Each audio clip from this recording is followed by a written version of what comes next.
So I'm pretty much in shock about these recent weight loss results that I've had. So little backstory for you.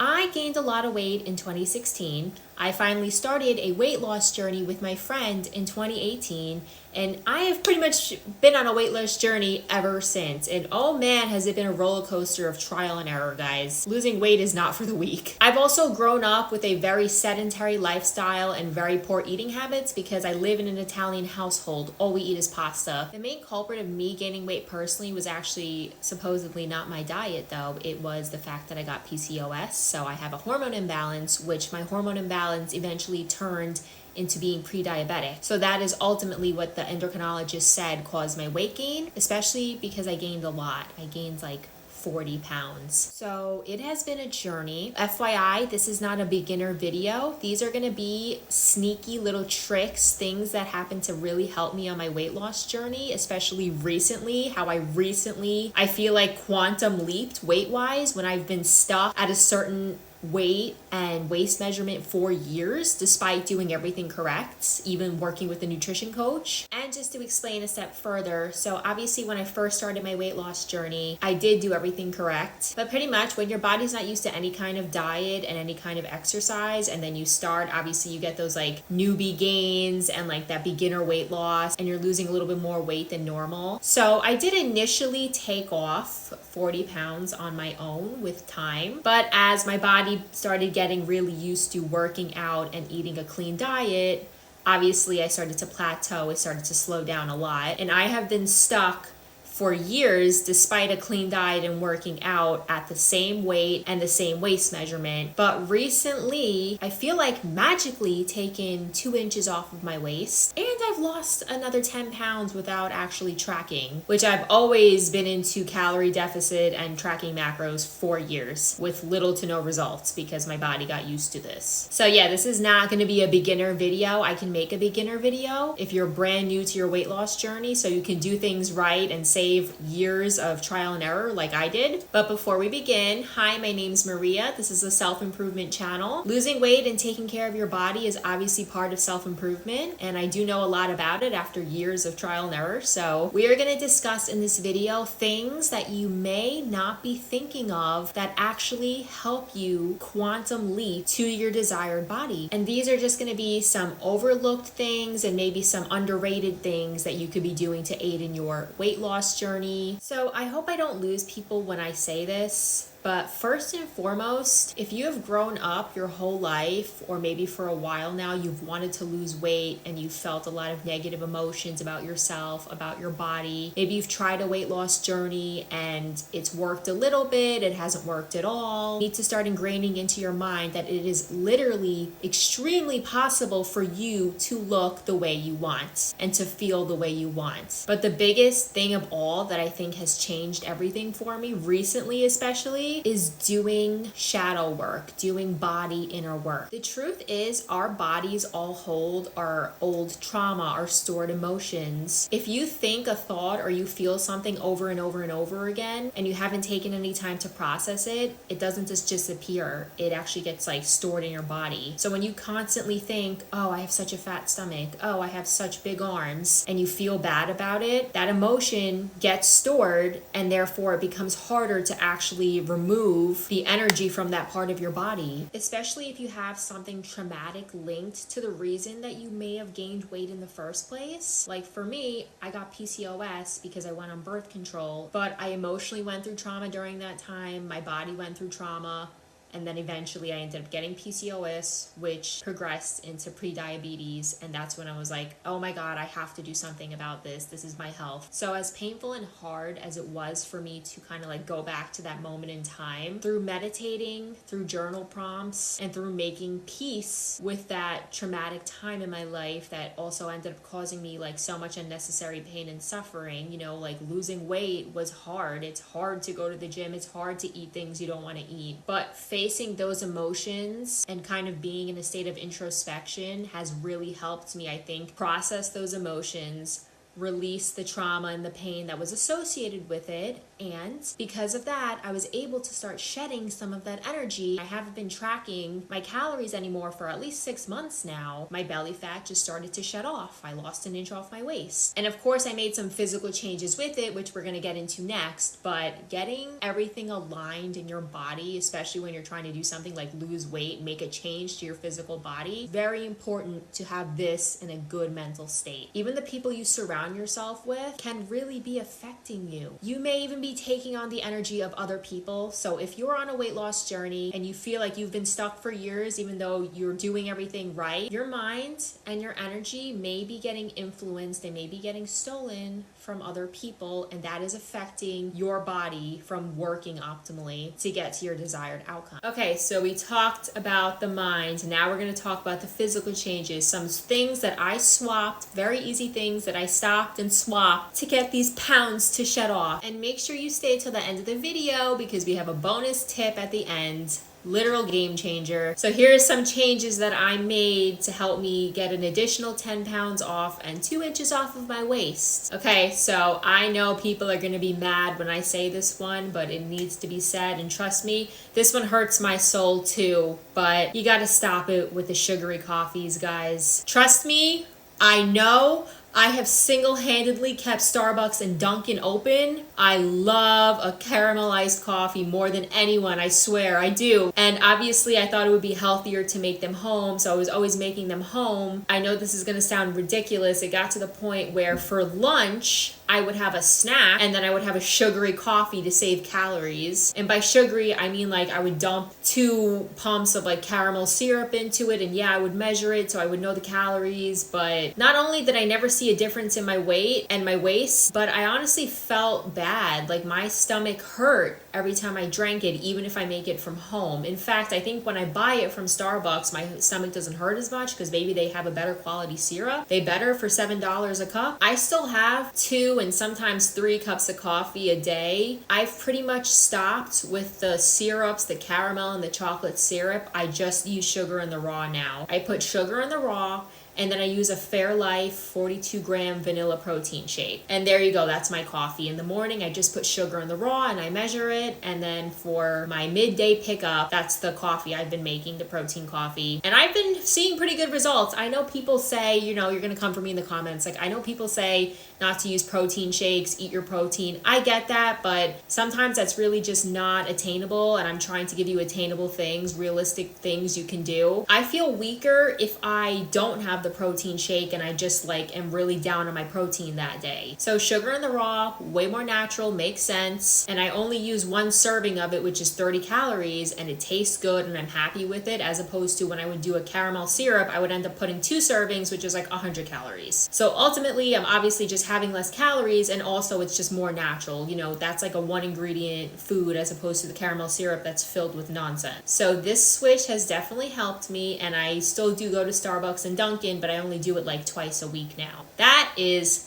step number 1. If you're one of those people that has a coffee, a Starbucks coffee for lunch, it's gotta stop it, guys. Trust me, I know, but you gotta stop it. The next food switch that I did is, maybe I'm late to the game with this. I feel like people have probably known that this is a good weight loss trick, but I started eating dates. Y'all were gatekeeping dates for me, okay? I had no idea how delicious a date was. And I know now it's like a TikTok trend, but guys, I'm late. I didn't know dates were a thing. I thought it was gonna be like a nasty fruit. No, it literally is delicious. On the box, it says it boosts metabolism. Who knows if that's true or not, but since I've switched, I've been having good results.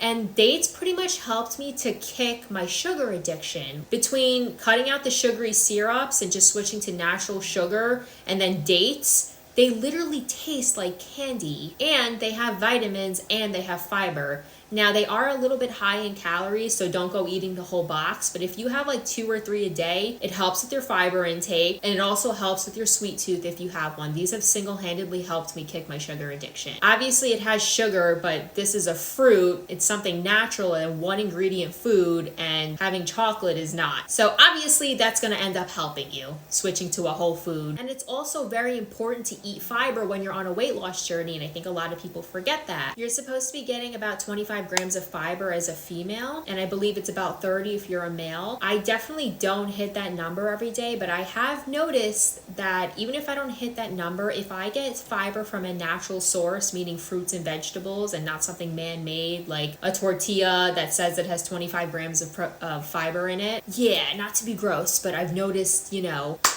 even if I don't hit that 25 gram mark, the fruits and vegetables are still working. They're working better than when I would eat a tortilla that has 25 grams of fiber in it, allegedly. So overall, amazing switch. It's a must. Okay, so my favorite tip of all, okay, maybe not. The one at the end is really good. This one particularly probably directly contributed to me losing that 2 inches off of my waist so fast. So as I said, over the years, I've been on a weight loss journey. I know my body's plateaued. I know I've gotten used to the diet and exercise that I do. So eventually, I actually joined a CrossFit gym. And if you know anything about CrossFit, it is powerlifting and it is very intense exercise, pretty much. It is very fast, it's very tiring, and it's using heavy weights. Now, it has been amazing. It has literally made me addicted to fitness and fall in love with fitness again because I was getting bored of going to a regular gym. But I'm going to be honest, I don't know if it's the best exercise for someone with PCOS, because although I'm not pre-diabetic anymore, I still do have a little bit of PCOS. I don't think it ever completely goes away. So I do have a little bit of a hormone imbalance still. And when you have a hormone imbalance, something like CrossFit, which is fun, but it's super intense exercise, it is spiking your cortisol. And honestly, doing CrossFit made me starving, absolutely starving, that even though I was supposed to be in a deficit, obviously I wasn't. I pretty much turned into a body recomp. But because I was building muscle and kind of replacing the fat, that happens at a slower rate when you're body recomping. So to me, I just felt like I looked large. And obviously, again, my waist wasn't shrinking because, yeah, I'm building muscle and getting stronger and performing better, but the fat is just sitting on top of it. So I still, in my head, looked big and I wasn't losing any inches off of my waist. So what did I do to fix this? I've seen a beautiful, beautiful change in my body was starting Pilates. I think cutting back on CrossFit and doing something that makes your body feel good, like Pilates, has been an absolute game changer. When I started Pilates, in just 3 weeks, I lost an inch off of my waist. And when I started, I had no idea what I was doing. I thought it was too easy. And then through class after class, I learned how to actually properly engage my core. And then I realized, oh, this is not as easy as I thought it was if you actually engage your core correctly. So that ultimately, I think, is what had the best result for me with losing the inches off my waist, at least very fast. Like, I feel like I quantum leaped.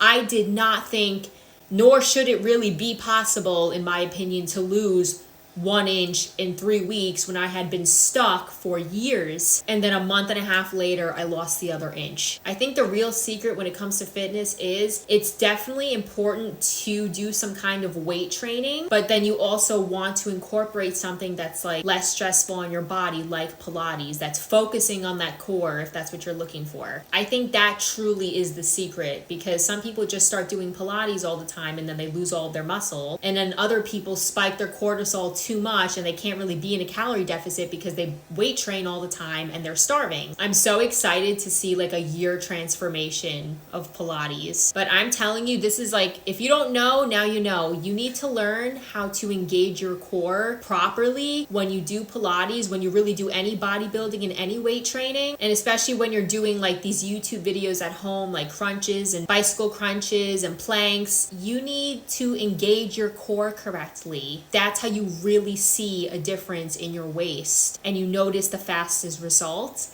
And this is something that I clearly haven't been doing for years. I don't know if I'm living under a rock, but like I just didn't know. I always struggled. I've always heard people say like brace your core, engage your core, but I just didn't really know how to. So now I do. And I probably make a separate video just on how Pilates specifically changed my life. And you know, funny enough, this is what I mean when I said I felt like the path like just unfolded for me to do the right thing when I, had the falling out with my best friend. She was actually the one who told me not to try Pilates because obviously I had heard everyone talking about Pilates and how it gave them that really nice core. She told me not to do Pilates because she had tried it and it was too easy. So I had not done Pilates for years, and obviously that ended up being terrible advice because eventually I tried Pilates. I did think it was too easy at first, like she said, but because I already bought a membership and I stuck with it, I learned how to properly engage my core. And boom, 3 weeks later, I lose an inch off of my waist. So yeah, your company really matters. They are affecting you. Make sure you're not being misinformed by the people around you, guys. It matters. Okay, so here is my little bonus tip for you guys. This is definitely not cheap to do, but I'm going to not gatekeep and tell you anyway. So I've been to Europe before, and every single time I go to Europe, people always say that I ate double the food that I eat here and I lost weight. And people always say, oh my God, well, you're walking 20,000 steps a day when you're home, you're not. Yes, that is absolutely true, but the food quality is also better. It is. End of story. And especially if you have hormone issues like me, the food quality is going to matter even more. So I did go a little crazy when I came home from Europe. I ended up ordering some different food items like rice, pasta, things that can last a while from a Greek grocery store that I found nearby me. And you need to be sure that it's actually from Greece or from Europe, wherever you want to order it. And it has like the American label slapped onto it. Like the label is literally not in English because otherwise I wouldn't trust it. And not only does that food taste better, but I definitely noticed like a huge difference in my bloating eating that stuff, despite it obviously has some kind of preservative anyway because it came from Greece, made it here, and it's not like, you know, I eat it super fast. And despite that, my bloating has still went down so much by trying to eat more imported foods. In fact, my favorite tip in this whole video is I love to make the joke that this chocolate that I buy, I don't know if it's Greek, but it's clearly not American. It's called Milka. I'll put a picture of it right here for you. And they have all different flavors. It's delicious, and I make a joke that it's calorie-free chocolate. Obviously, it's not actually calorie-free, but if I have to have chocolate, this is what I'm having because obviously it's gonna have better ingredients one way or another compared to American chocolate, despite how much I love Reese's and Kit Kats. When I have chocolate, this is what I'm having. And again, you don't have to buy this chocolate, but whatever chocolate you do buy, make sure the label is not in English. And as always, of course, if you eat too much of this, you are not going to be in a calorie deficit. But if you have to have chocolate every day, every week, whatever it is, this is a much better option and 100% helps with reducing bloating. So yeah, guys, I hope you learned something from this video. Again, these are just things that worked for me, little swaps that I made, I guess, with my company and my food choices and my exercise choices. If you need any help or any questions at all, you can leave a comment down below. I also have a link for you to work with me one-on-one if you want to see a big change in your physique. But yeah, thank you so much for watching. Make sure to subscribe, and I'll see you guys next week.